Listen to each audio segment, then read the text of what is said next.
యేసుక్రీస్తు శ్రేష్ఠమైన నామం పేట మీ అందరికీ నా హృదయపూర్వక వందనాలు. ప్రియమైన దేవుని ప్రజలారా, ఈ మధ్యకాలంలో చాలా రోజుల నుంచి నేను ఒక వార్తను చూస్తూ ఉన్నాను. చాలామంది కూడా దేవుని యొక్క సేవకులు, పరిచారకులు, విశ్వాసులు కూడా వీటి గురించి అనేక రకంగా యూట్యూబ్లో, ఫేస్బుక్లో, సోషల్ మీడియాలో అనేక రకమైన విషయాలను తెలియజేస్తూ ఉన్నారు. ఇలా తెలియజేస్తున్న సందర్భంలో కొంతమంది అడుగుతూ వచ్చారు నన్ను, అయ్యా ఈ ఎర్రని పేయ బలి జరిగిపోయింది అంటున్నారు, అంతా అయిపోయింది, ఇక ప్రమాద హెచ్చరికలు జరుగుతూ ఉన్నాయని మాట్లాడుతూ ఉన్నారు. ఇది ఎంతవరకు నిజమని కొంతమంది నన్ను అడగడం జరుగుతూ వచ్చింది. చాలామంది అడుగుతూ వచ్చారు. అయితే వారికి నేను సమాధానము వాక్యం ద్వారా ఇవ్వడం జరుగుతూ వచ్చింది. కానీ ఇప్పుడు మరలా చాలామంది క్రైస్తవులైన వారికి కొన్ని అనుమానాలు ఉంటూ వచ్చాయి. ఇది ఏంటి, నిజమా అబద్ధం అనే విషయాన్ని కూడా మాట్లాడుతూ ఉన్నారు. దీనికి నేను పూర్తి వివరణ ఇవ్వడానికి ఖచ్చితంగా నాకు దేవుడిచ్చిన జ్ఞానం మేరకు నేను మీకు తెలియజేస్తూ ఉంటాను. ముందుగా బైబిల్లో ఎర్రపేయ గురించిన వివరణ ఎక్కడైనా ఉందా? ఎందుకు ఈ యొక్క రెడ్ హైఫర్ గురించి అనేక మంది సెర్చ్ చేస్తున్నారు, దాని గురించి విస్తారంగా వీడియోలు చేస్తూ ఉన్నారు అనేది కూడా మనము తెలుసుకోవచ్చు. కొంతమంది ప్రజలను భయభ్రాంతులకు గురి చేయడానికి కూడా చేస్తున్నారయ్యా, మాకు వీటి వలన భయం వేస్తుంది అని అంటున్నారు. అయితే ఇప్పుడు ఒక ప్రత్యేకమైన విషయంలో మీకు తెలియచేట కొరకై నేను వీటిని తీసుకొచ్చాను. జాగ్రత్తగా ఈ మాటలను దేవుని వాక్యం వినడానికి ముందుగా ప్రయత్నం చేద్దాం. మత్తయి సువార్త 24వ అధ్యాయంలో యేసుక్రీస్తు వారు సెలవిస్తూ వచ్చాడు. ఆయన గురించిన మాటలు 24వ అధ్యాయంలో మొత్తం రాయబడుతూ వచ్చాయి. దానియేలు గ్రంథంలో రాయబడుతూ వచ్చింది. హేయమైన వస్తువు అక్కడ బలి ఇవ్వడం జరుగుతూ వస్తుంది అనే విషయాలు చూసాం మనం. హేయమైన వస్తువు ఏంటి, ఈ ఎర్రని పెయ్యి ఏంటి కూడా మీకు తెలియాల. ఇవి దీని గురించి డీప్గా తెలుసుకోకపోతే ఎవరో ఏదో చెప్పారు కదా అన్నట్లుగా మీ భావన ఏర్పడుతుంది. చూద్దాం. సంఖ్యాకాండము 19వ అధ్యాయంలో నేను ఒక మాటను నేను మీకు చూపిస్తాను. 2వ వచనం, యెహోవా దేవుడు ఆజ్ఞాపించిన ధర్మశాస్త్ర విధేయదనగా ఇశ్రాయేలు కలంకము లేనిదియు మచ్చలేనిదియు ఎప్పుడునూ కాడి మోయనిదైన ఎర్రని పెయ్యను నీ యొద్దకు తీసుకొని రావాలని వారితో చెప్పుము. ఎర్రని పెయ్యను నీ యొద్దకు తీసుకురావాలని వారితో చెప్పుము అన్నాడు. ఎవరు చెప్తా ఉన్నారు? దేవుడు మోషే అహరోన్లకు చెప్తా ఉన్నాడు. ఎర్రని పెయ్య, దానికి కొన్ని క్వాలిటీస్ ఉన్నాయి. ఎప్పుడు కాడి మోయినదై ఉండాలా, అది 4 సంవత్సరాల లోపే ఉండాలా, పూర్తిగా ఎరుపుగా ఉండాలి. ఆ గిట్టెలు ఉంటాయి చూడండి, అది కూడా ఎరుపు ఉండాలా. ఎక్కడైనా వెంట్రుకలు ఉంటాయి, వెంట్రుకలు ఒక 4-5 వెంట్రుకలు నల్లగా ఉంటే దాన్ని కూడా బలివ్వరు. దేవుడు పూర్తిగా ఎరుపుదే కావాలని కోరుకున్నాడు.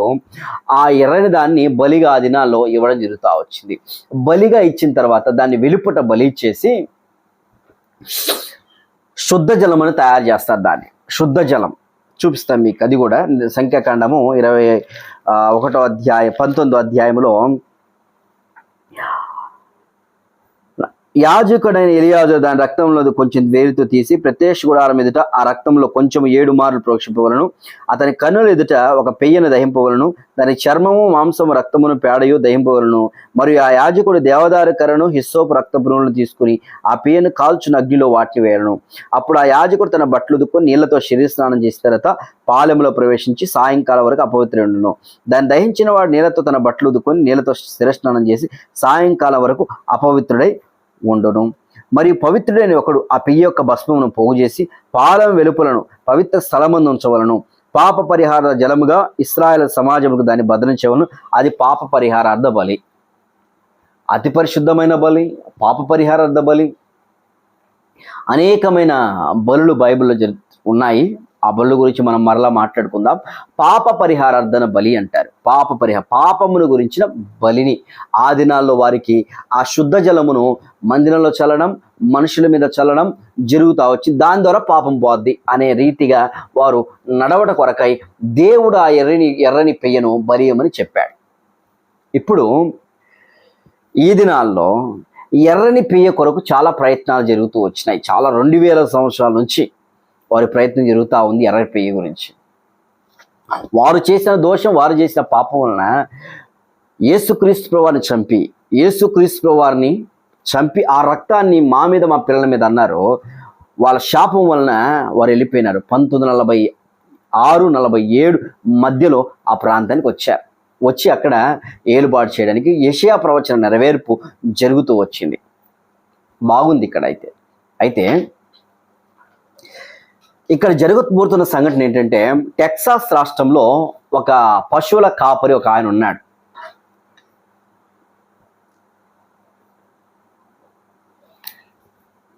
టెక్సాస్ రాష్ట్రంలో ఇవాంజలికల్ క్రిస్టియన్ ఆయన బైరన్ స్టెనిన్ అనే వ్యక్తి. టెక్సాస్ రాష్ట్రంలో ఒక క్రిస్టియన్ బైరన్ స్టెన్సాన్ అనే వ్యక్తి అక్కడ ఉన్నాడు. అతనికి ఇజ్రాయెల్ పట్ల మక్కువ. అతనికి ఒక ఆలోచన, పశువుల కాపరి అతను, మా దగ్గర పశువులు ఉన్నాయి రండి అని చెప్పాడు 2021 సంవత్సరమున.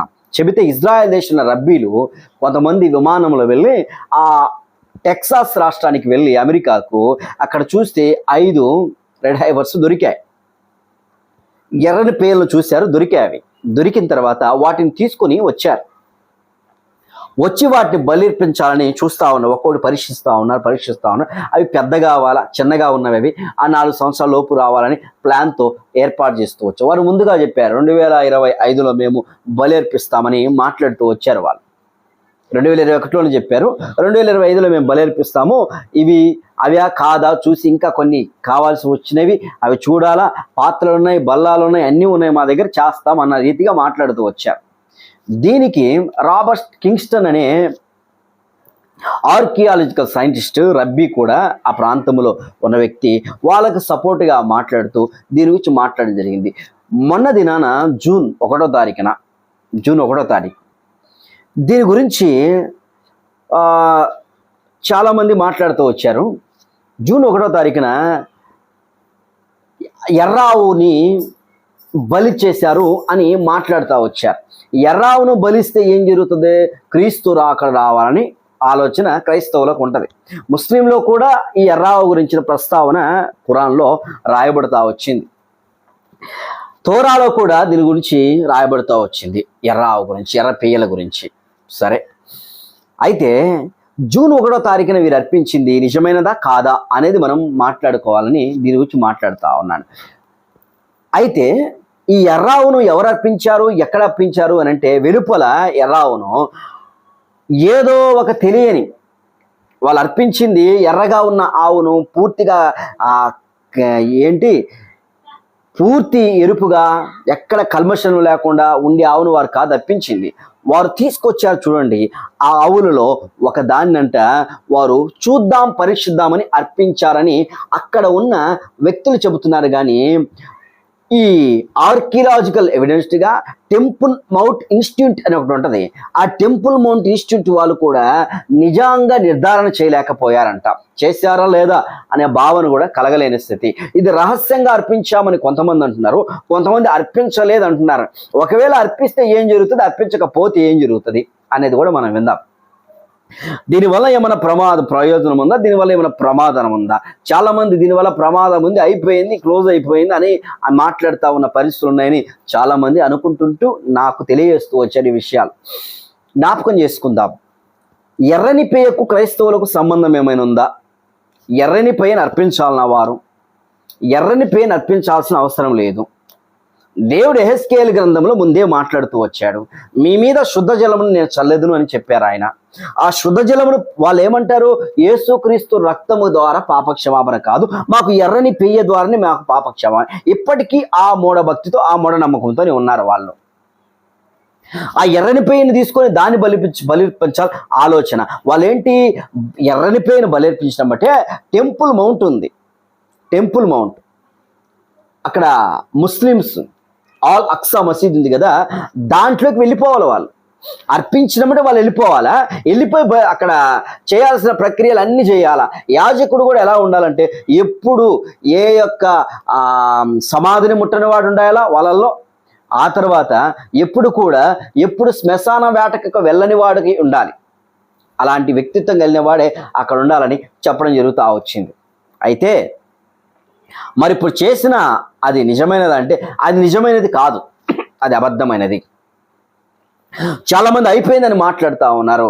అక్కడ ఉన్న టెంపుల్ మౌంట్ ఇన్స్టిట్యూట్ వాళ్ళే ఏమీ నిర్ధారణ చేయలేదు, వారు దాని గురించి మౌనంగా ఉన్నారు. అయిపోయినమ్మటి ఏం చేయాలా, ఎమ్మటి అక్కడ టెంపుల్ మౌంట్లోకి వెళ్ళి యాజకుడు అక్కడ బలులు అర్పించి బలులు చేసి ప్రజలకు శుద్ధ జలం చల్లాల. కానీ ఏమి జరగల, కార్యం ఏమీ జరగలేదు. కాబట్టి ఆలోచించుకోండి, దేవుని వాక్యము ఉన్నదన్నట్లుగా మనం చాలా జాగ్రత్తగా జ్ఞాపకం చేసుకోవాలి. ఏదో పేరు కొరకో, ఏదో ప్రఖ్యాతుల కొరకో, ఏదో చేయాలనే ఉద్దేశంతో మనం ప్రయత్నించడం కాదు. దేవుని వాక్యం శ్రద్ధగా వినడానికి ప్రయత్నం చేద్దాం. జూన్ 1వ తారీఖున జరిగింది. ఇప్పుడు డేట్ వచ్చేసి ఆగస్టు 19లో మనం ఉన్నాము. ఇప్పుడు ఈ సమయం ఇప్పటి వరకు కూడా ఏం కార్యం జరగల. యుద్ధాలు జరిగినాయి, అయిపోయినాయి, అవి సక్రమం జరిగిపోతున్నాయి. కానీ వాళ్ళకి ఎప్పుడు అంటే క్రీస్తు విరోధి పరిపాలన వస్తుంది, అప్పుడు వాళ్ళు గమనిస్తారు, వాళ్ళు అప్పుడు ఆలోచిస్తారు. క్రీస్తు విరోధి పరిపాలన వచ్చినప్పుడు అరే ఇది క్రీస్తు విరోధిరా, క్రీస్తు కాదు, మెస్సయ్య కాదు అనుకుంటారు వాళ్ళు. మెస్సయ్య ద్వారా కూడా వాళ్ళకి పాపక్షమాపణ కాదు, మెస్సయ్య ద్వారా రక్షణ కాదు. వాళ్ళకు మెస్సయ్య వచ్చేది ఎందుకంటే మాకు బానిసత్వం విముక్తి కలిగిస్తారు అనే ఉద్దేశమే ఉంటుంది వాళ్ళకి. ఇక ఏ ఉద్దేశం ఉండదు. పాపక్షమాపణ ఎట్లా కలుగుతుంది వాళ్ళకి? ఈ యొక్క రక్తం, ఎడ్ల యొక్కయో మేకల యొక్క రక్తం ద్వారా పాపక్షమాపణ. ఈరోజు భారతదేశ వ్యవస్థలో కూడా మనం చూస్తే ఆవును మనుషులు భారతదేశంలో ఉన్నవారు పూజిస్తూ ఉంటారు. ఎక్కడి నుంచి వచ్చింది ఈ కల్చర్ అంటే వాళ్ళు తీసుకొచ్చిన కల్చరే. జ్ఞాపకం చేసుకుందాం. వాళ్ళేమో ఆవు ద్వారా, రక్తము ద్వారా పవిత్రత అంటారు. భారతదేశంలో ఉన్న వ్యక్తులు ఏమంటారంటే దానిలో చాలా సుగుణాలు, దేవతలందరూ దాంట్లో ఉంటారు, దాంట్లో నుంచి మూత్రము దాగినా ఇక ఏది దాగినా కూడా పవిత్రత అంటారు. అది వాళ్ళ ఒపీనియన్, మనం ఏమీ మాట్లాడడానికి లేదు. కానీ బైబిల్ ఏం చెబుతుంది, మనం ఏమి చూడాలా అనే ఆలోచన మనం కలిగి పవిత్రమైన కార్యాలు చేయట కొరకు తీర్మానం చేసుకోవాలి. ఈరోజు రక్త ప్రోక్షణ ఎవరి ద్వారా వస్తుంది? యేసుక్రీస్తు ఆల్రెడీ రక్తం చిందించారు, పాపక్షమాపణ చేశారు. వాళ్ళు రక్షించబడి పాపాలు ఒప్పుకుంటే వారికి గొప్ప కార్యం జరుగుతుంది. ముసుగు వేయబడిన మనస్థితి క్రీస్తు విరోధి వచ్చి వీళ్ళందరినీ అతి కిరాతకంగా చంపేస్తాడు. అతి కిరాతకంగా చంపేస్తాడు ఇశ్రాయేలు ప్రజల్ని. నేనే రాజును అంటాడు, నేనే కూర్చున్నాను అంటాడు. దారుణమైన పరిస్థితి. అప్పుడు తెలుస్తుంది అయ్యో యేసుప్రభువుని నమ్ముకోలేకపోయినామే అనే ఉద్దేశం. కాబట్టి ఇప్పుడు జరిగింది నిజమైనది కాదు, అది అబద్ధముగా, కల్పితముగా, ఏదో చూచాయిగా చేసుకుందామని ప్లాన్లు చేశారు అంతే తప్ప ఇక లేనే లేదు. దేవుని రాకడ దగ్గరగా ఉంది, కానీ ఎప్పుడు వస్తుందో తెలియని పరిస్థితి. అప్రమత్తంగా ఉండండి. యేసుక్రీస్తు వారు మిమ్మల్ని, మీ కుటుంబాలను బలపరిచి రక్షణతో నింపి సహాయపడతాడు. ఇంకా యేసుక్రీస్తు నమ్ముకోకపోతే ఇక ఎడ్ల యొక్క మేకల ద్వారా దేని ద్వారా నీకు పాపక్షమాపణ కలగదు. యేసుక్రీస్తు రక్తం ప్రతి పాపులను కలిగి పవిత్రపరుస్తుంది. జ్ఞాపకం చేసుకొని ఇలాంటి విషయాలను జాగ్రత్తగా గమనించి ప్రజల్లోకి తీసుకెళ్ళండి. మీరు భయపడాలా, పాపము చేయుటకు భయపడాలా. దేవుని మాటలు విన్నప్పుడు నీకు పాపం చేయడానికి భయపడి, అదే భూమి మీద కరెక్ట్గా బతకాలనే ఉద్దేశంతో భయపడి ఆత్మీయంగా బలపట్ట కొరకై ఈ విషయాలు నేను మీకు తెలియజేస్తా ఉన్నాను. ప్రభు మిమ్మల్ని, మీ కుటుంబాలను బలపరచు, ఆశింది గొప్ప కృపతో నింపునుగాక. కాబట్టి జ్ఞాపకం చేసుకోండి, మన పాట దేవుడు నా ద్వారా, నా జీవితంలో దేవుడు ఎంత ఘోరమైన స్థితిలో ఉన్నానో, ఎంత పాపాంధకారంలో కూరకపోయినానో, నన్ను యేసుక్రీస్తు వారు పాపము నుంచి, రోగముల నుండి, దోషముల నుండి, నిందల నుండి, అవమానాల నుండి విడిపించి ఈరోజు నన్ను ఆయన సేవ చేసే భాగ్యం అనుగ్రహించాడు. కాబట్టి ఒక పాటను కూడా నా అనుభవాల ద్వారా, నా వ్యక్తిగతమైన సాక్ష్యం ద్వారా రాయడం జరుగుతూ వచ్చింది. 23వ తారీఖున ఆ పాట రిలీజ్ కాబోతుంది. ఇప్పటికే ట్రైలర్ లాంచ్ చేశాము. నిన్న దినాన కొంతమంది చూశారు. ఆ పాట కూడా వినండి. మీకు కూడా చాలా ఆత్మీయమైన విషయాలను తెలియజేస్తానని భావిస్తా ఉన్నాను. పరిశుద్ధులైన దేవా, మీరు ఇచ్చిన గొప్ప రక్షణ స్తోత్రం బ్రతిమిలాడుతున్నాను. కృప చూపించండి. విన్న మాటలు, వాక్యము నీ బిడ్డలను బలపరిచి స్థిరపరచమని వేడుకోండి. నీ వైపు చూస్తూ యేసుక్రీస్తు నామమున స్తుతించి ప్రార్థించి వేడుకుంటున్నాను తండ్రి.